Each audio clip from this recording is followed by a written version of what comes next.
What's up, guys? Welcome to Bleav in Rams, part of the Bleav Network. Erin Coscarelli back with you.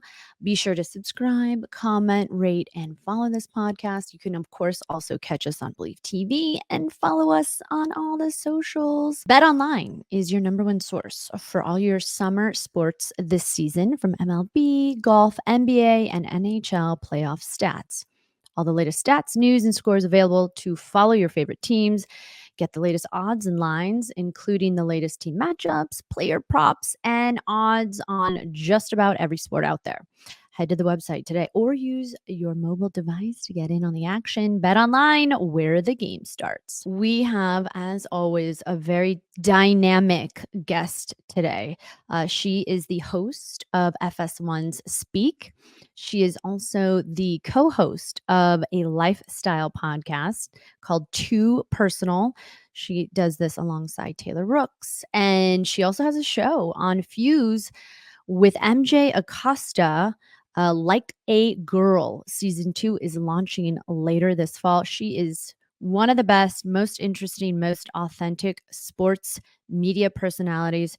Her name is Joy Taylor. I can't wait to chat all things about Aaron Donald, actually. I want to get her take on a Hall of Fame career. What is it like when you hang it up?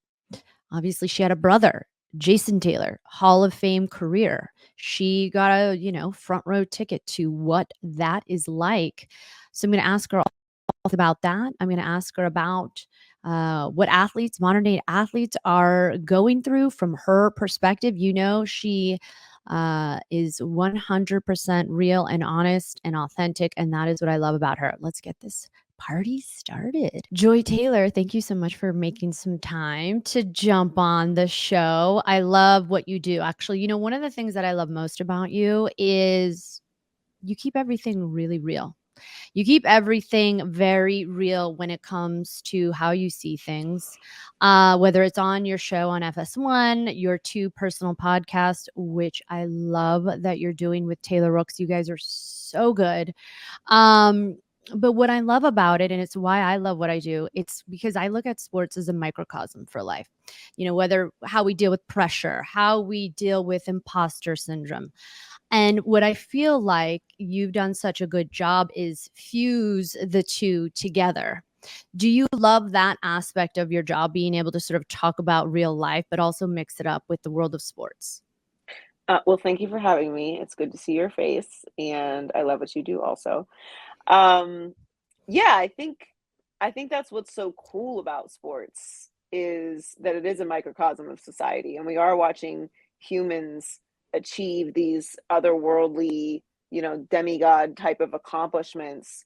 And we know that even though a lot of it is talent, most of it is hard work and Mm. sacrifice and, dealing with overcoming and dealing with Mhm. pushing through injuries and dealing with mental health and dealing with family and dealing with loss and grief and dealing Mm. with stress and dealing with accomplishments and making new goals once you achieve accomplishments. Like there's so many different elements of sports Mhm. that are a direct reflection of everything else that we do in our lives. And we're talking about people, right? And people all have different Mhm. stories. And I think the human element of sports and being able to tap into that and mix all of those different elements together when you're doing any type of sports content, whether it is opinion like I do, or whether it is Mhm. reporting or covering a team and any of the different things that we all do. And that's what really makes it so fun, and that's what brings fans to the stands and makes people excited about their team is they feel a connection. Mm. And storytelling is such a big part of that. So yeah, I think the human element, the microcosm of society, in the good ways and the bad ways, because I think that sports also connects a lot of us when it comes to conversations about equality, conversations about cultural conversations, political conversations. Mm. All of those things also tie into sports very directly because these humans are affected by those things as well. So the platforms that players and coaches and Mhm. organizations have to reach out to communities and become, a beacon and a voice for communities is important also. Yeah. Well, and I love that we're seeing a lot of players speak openly about things that they struggle with because it just makes people more relatable. It's why I love whether it's your social media or what you say on FS1. One of those topics for me too, but also is directly correlated to the Rams is, the big story out of LA, Aaron Donald officially retiring. You have a Hall of Fame brother who also retired, obviously. And one of the big things is identity.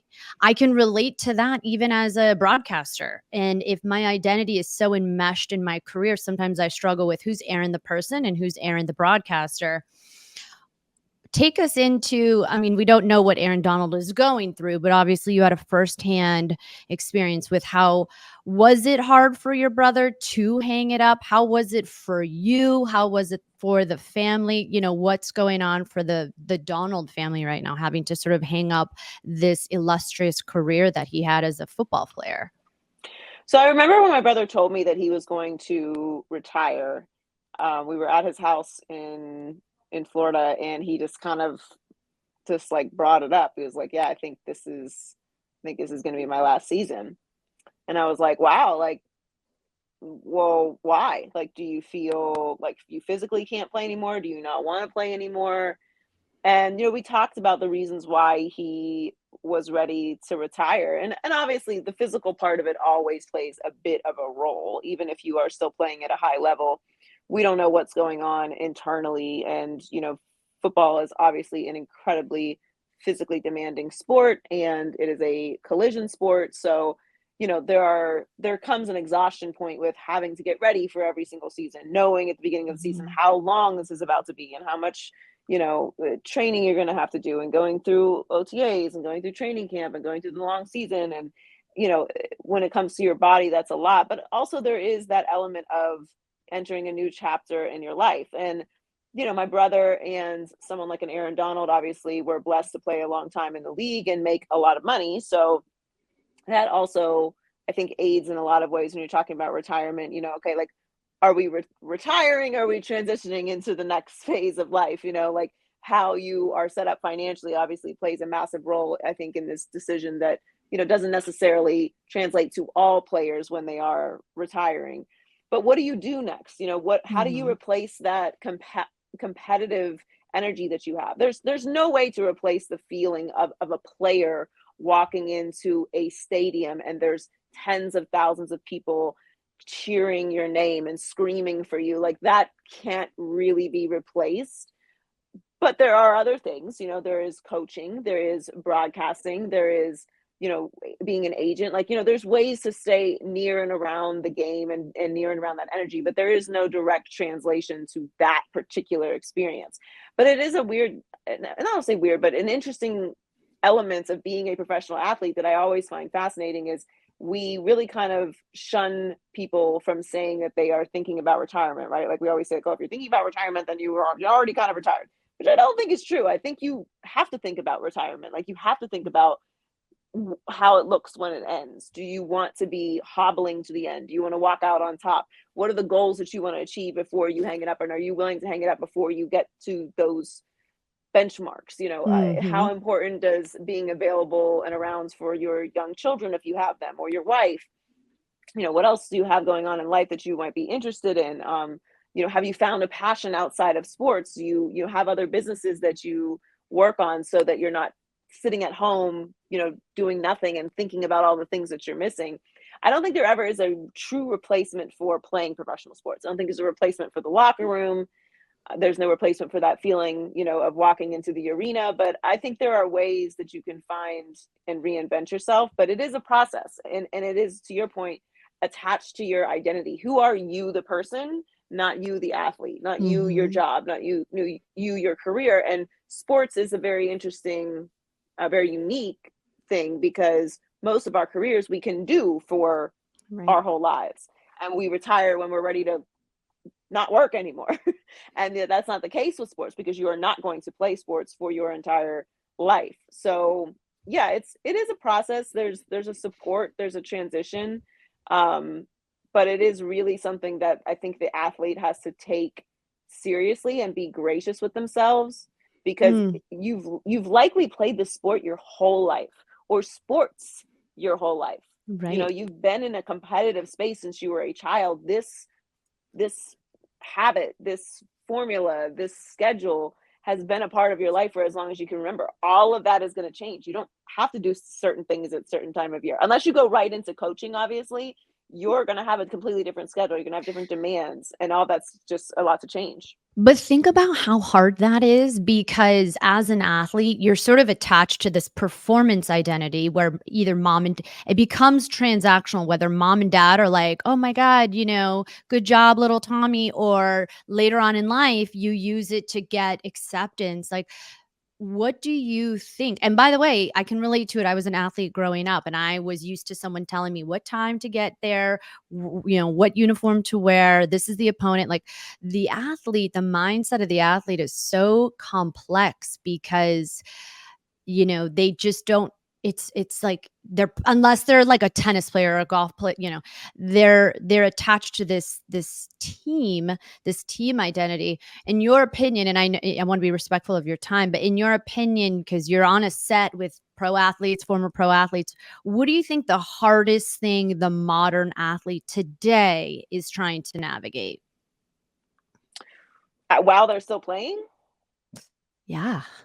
Or I'm. or post, if I mean, I think it's completely different for an athlete that's retired and an athlete that's still playing. I think we're Mhm. all still navigating the space of media coverage and how to receive that. And I think athletes today are dealing with a completely different version of media coverage than they had, even 10 or 20, 30 years ago, because there's so much of it, and the social media platforms is like another form. And while a lot of these younger athletes have grown up with social media, the level of scrutiny and all of those things obviously gets ratcheted up once you get into a certain space. I don't know if that's the same experience for athletes who are retiring. I think again, it completely depends on the individual. It's just like life. Like, your idea of retirement might be sitting, having a farm. I don't want to Mhm. do that. I will visit a farm, but I'm I'm not retiring on a farm. So, like, everyone has a different version of retirement. Some people don't want to settle, they don't want to stop for a second. They get right into coaching, they get right into broadcasting, they get Mhm. right into Mhm. traveling, get right into business. Some might take a few years to chill out and just, be a dad or hang out. Some might go buy a farm. I know some players that have done that. So I think Some it might do a roast on Netflix. some might do a roast, and do it all. Yeah, I mean, I think it depends entirely on the individual, but I would say I think the Mhm. difference for younger players, or players that are currently playing, I should say younger players, but players that are currently playing, is balancing the constant 24/7 news stream of coverage that is just poured on all of us, but Mhm. particularly on athletes, and people wanting information from them and asking them questions and following, and the pictures and the Twitter, and it's like it's Mhm. overwhelming. And I think that's why a lot of athletes kind of compartmentalize it, as they should. Do whatever is best for your mental health. But I think it's completely different for someone who's retired and someone who's playing right now. Yeah, and even navigating social media, I mean, everything is so complex for the younger generation. I wanna be respectful of your time, Joy. You're so dynamic in the media world. As a female broadcaster, I am so grateful that you are just 100% authentic with the messaging. You want everybody to win. And I really, I love your podcast with Taylor Rooks, Too Personal.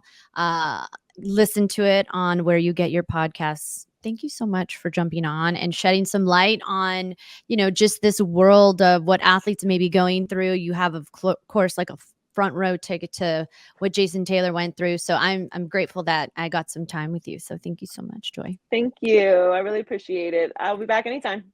Just let me know. Yes. Okay. All right, girlfriend. Thank you. Thank you.